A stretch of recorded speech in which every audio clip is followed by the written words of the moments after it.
அந்த ரெஸ்டாரண்ட் ஒன்று சொன்னேன் இல்லையா, செங்காவா, ஆரஞ்சு டே செங்காவா.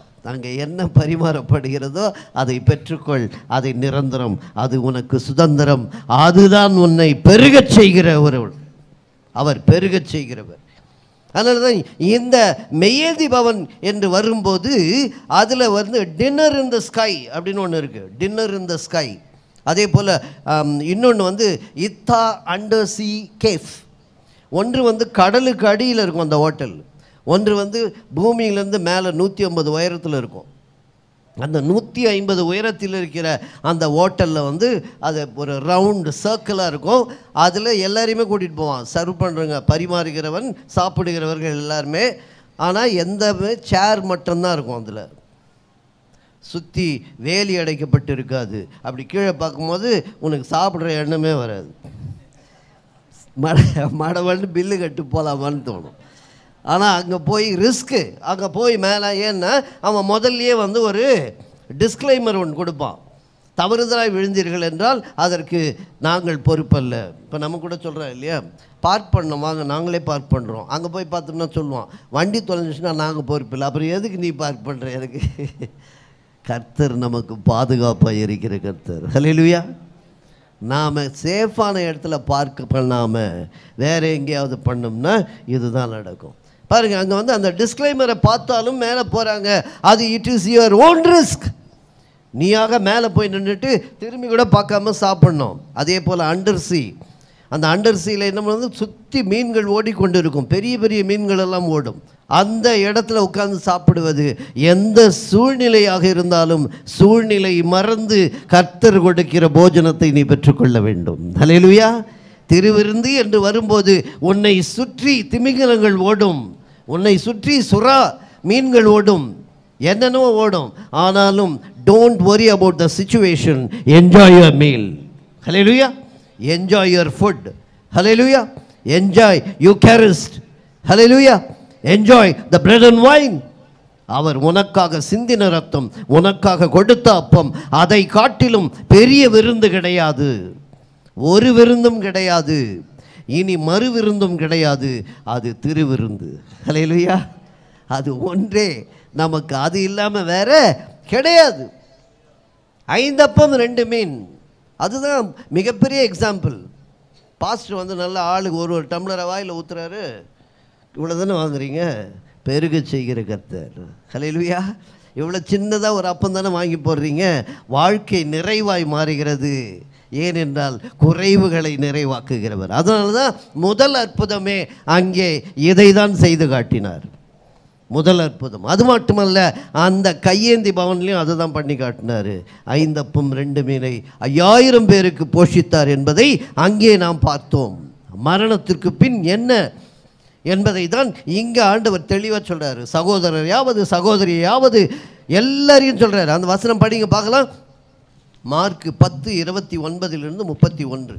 அதற்கு இயேசு பிரதியுத்தரமாக, என் நிமித்தமாகவும் சுவிசேஷத்தின் நிமித்தமாகவும் வீட்டையாவது சகோதரரையாவது சகோதரிகளையாவது தகப்பனையாவது தாயையாவது மனைவியையாவது பிள்ளைகளையாவது நிலங்களையாவது விட்டவன் எவனும் இப்பொழுது இம்மையிலே துன்பங்களோடு கூட 100 வீடுகளையும் சகோதரரையும் சகோதரிகளையும் தாய்களையும் பிள்ளைகளையும் நிலங்களையும் மறுமையிலே நித்திய ஜீவனையும் அடைவான் என்று மெய்யாகவே உங்களுக்கு சொல்கிறேன். அதுல ஒன்று மட்டும் இருக்காது, மனைவி மட்டும் சொல்லிருக்க மாட்டார்.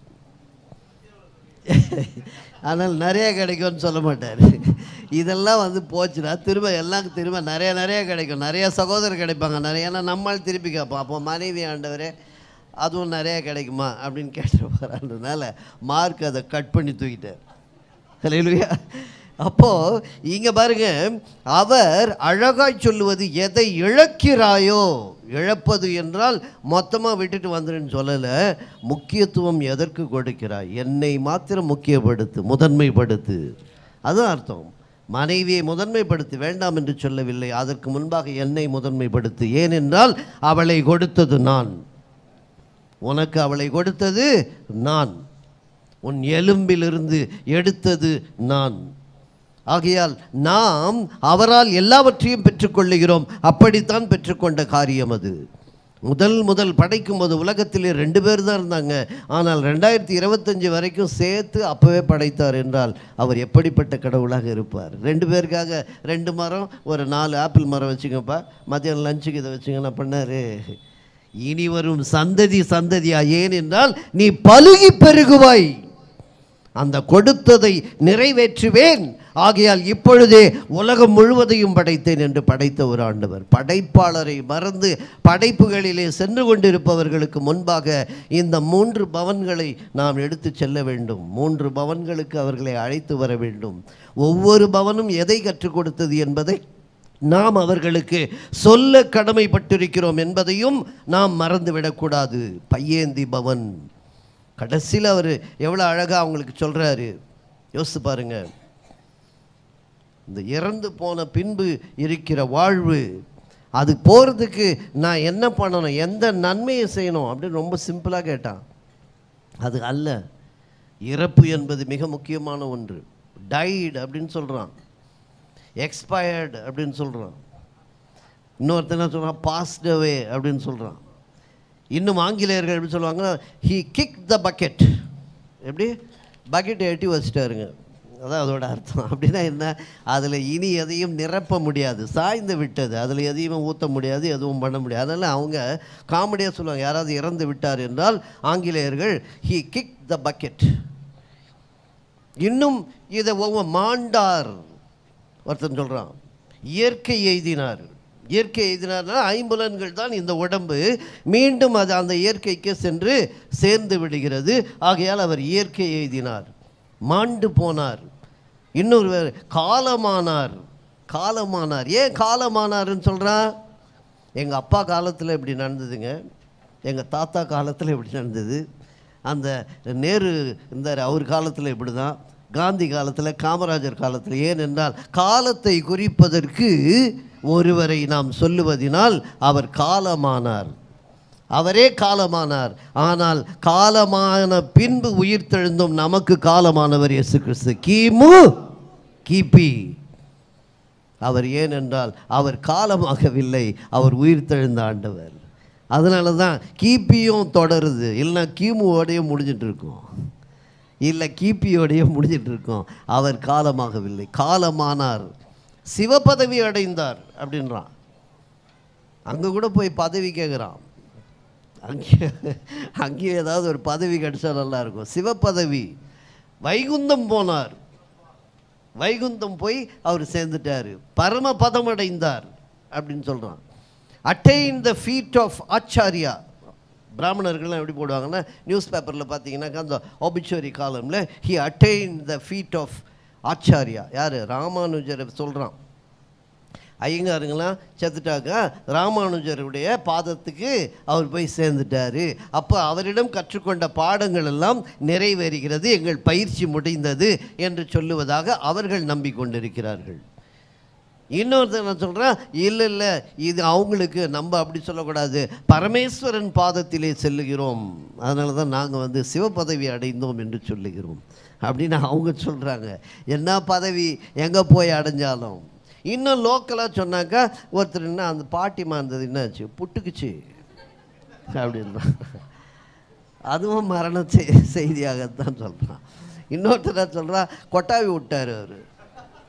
எப்படி இருக்குது, ஆவி போய் விட்டது என்பதை கேவலமாக ஒருத்தர் மரணத்தை கொட்டாவி விட்டாருங்க, புட்டுக்குச்சிங்க இப்படியெல்லாம் சொல்கிறோம்.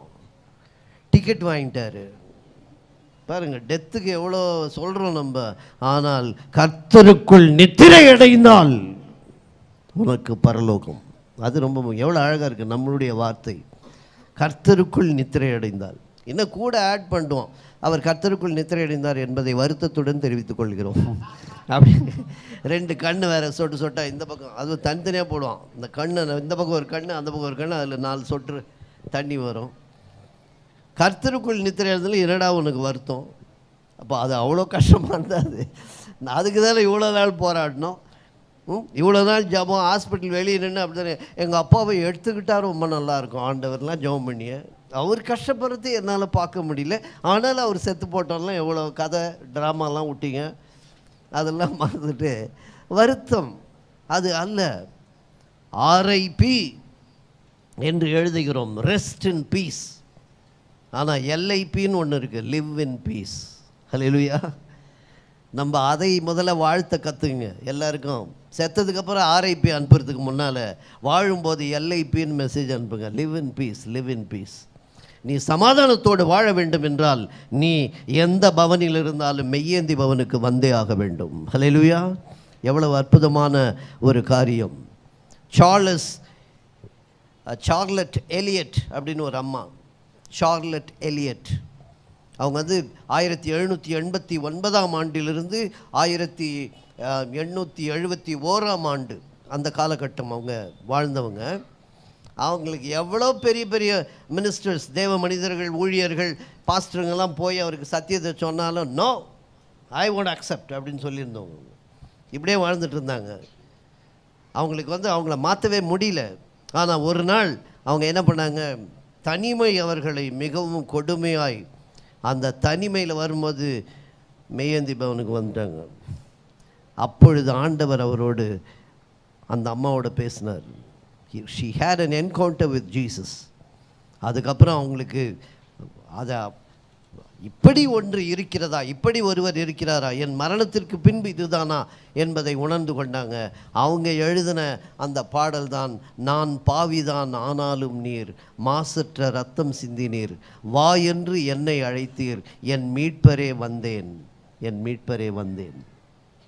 இன்றைக்கும் திருவிருந்து எடுக்கும்போது இந்த பாட்டை வந்து மெயின்லைன் சர்ச்சஸ்லாம், சிஎஸ்ஐ சர்ச்லாம் ரொம்ப உருக்கமாக இதை பாடுவாங்க. அந்த பாட்டை எழுதியவர் அந்த அம்மா. பார்த்தீங்களா, எல்லாம் மாறும், எவ்ரிதிங் வில் சேஞ்ச். அதனால் அவசரப்பட்டு போதாதே ஏமாத்திரணும்னு சொல்லிடாத, திரும்பவும் மீன் பிடிக்க போயிடுறேன்னு சொல்லிடாத. பேதுரு கேட்டார், அதை மட்டும் சொல்லி முடிக்கிறேன்.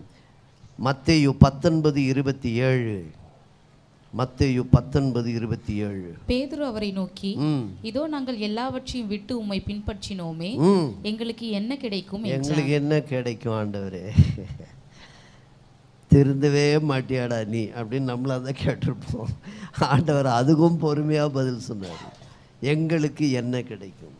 எவைகளை என்று கேட்ட அவனுக்கும் இவருக்கும் எந்த வித்தியாசமும் இல்லை. எந்த நன்மையை செய்ய வேண்டும் என்று அவனாவது அப்படி கேட்டான். இவர் கன்ஃபார்ம்டாக சொல்லிட்டேன், நான் எல்லா நன்மையும் செஞ்சுட்டேன், இப்போ எங்களுக்கு என்ன கிடைக்கும் அது சொல்லு.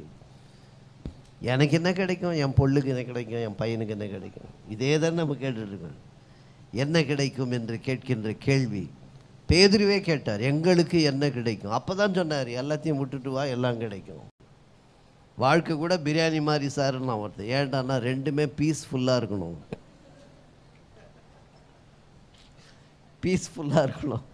அப்படி அல்ல, மரணம் மிக முக்கியமான ஒன்று. மூலதனம் என்ற ஒரு நூலை எழுதிய கார்ல் மார்க்ஸ், மூலதனம் என்ற ஒரு நூல், அந்த நூல் உலகத்தின் பொருளாதாரத்தை கணிப்பையை புரட்டி போட்டது. அப்படி புரட்டி போட்ட ஒருவர் லண்டன் மாநகரத்தில் நூலகத்திலே அதிகம், அந்த லண்டன் மாநகர நூலகத்தை அதிகமாய் பயன்படுத்தியவர் அவர்தான். அது வரலாற்று செய்தி. இவர் தான் நிறைய நூல்களை எங்கே படித்தவர், அதிகமாக இந்த நூல் நிலையத்தை பயன்படுத்தியவர் என்று சொல்லி ஆக்ஸ்ஃபோர்ட் யூனிவர்சிட்டியில் அவருடைய சிலை வைக்கப்பட்டிருக்கிறது. கார்ல் மார்க்ஸ் அவர் மரித்தபோது அவருடைய நண்பர் பத்திரிகையாளர்களை அழைத்து அவர் இறந்தார் என்று செய்தியை சொல்லாமல் கார்ல் மார்க்ஸ் சிந்திப்பதை விட்டுவிட்டார் என்று சொன்னார். இன்றிலிருந்து அவர் சிந்திப்பதை நிறுத்தி கொண்டார். சிந்தியுங்கள். நாம் உயிரோடு இருக்கும்போது சிந்திக்க வேண்டியது எதை சிந்திக்க வேண்டும்? அந்த சிந்தை எப்படி ஆவிக்குரிய சிந்தையாக இருந்தால் அது ஆவிக்குரியதாக இருக்கும், மாம்சீக சிந்தையாக இருந்தால் அது மாம்சத்துக்குரியதாக இருக்கும். என்ன கிடைக்கும் என்று கேட்காமல் இந்த 3 பவன்களை மனதில் வைத்துக் கொள்வோம். நாம் பரலோகம் செல்வதற்கு நம்மை பயிற்சிவிக்கிற ஆண்டவர் கர்த்தர் தாமே இந்த வார்த்தைகளை ஆசீர்வதிப்பாராக. ஆமென். Thank you so much. God bless you all.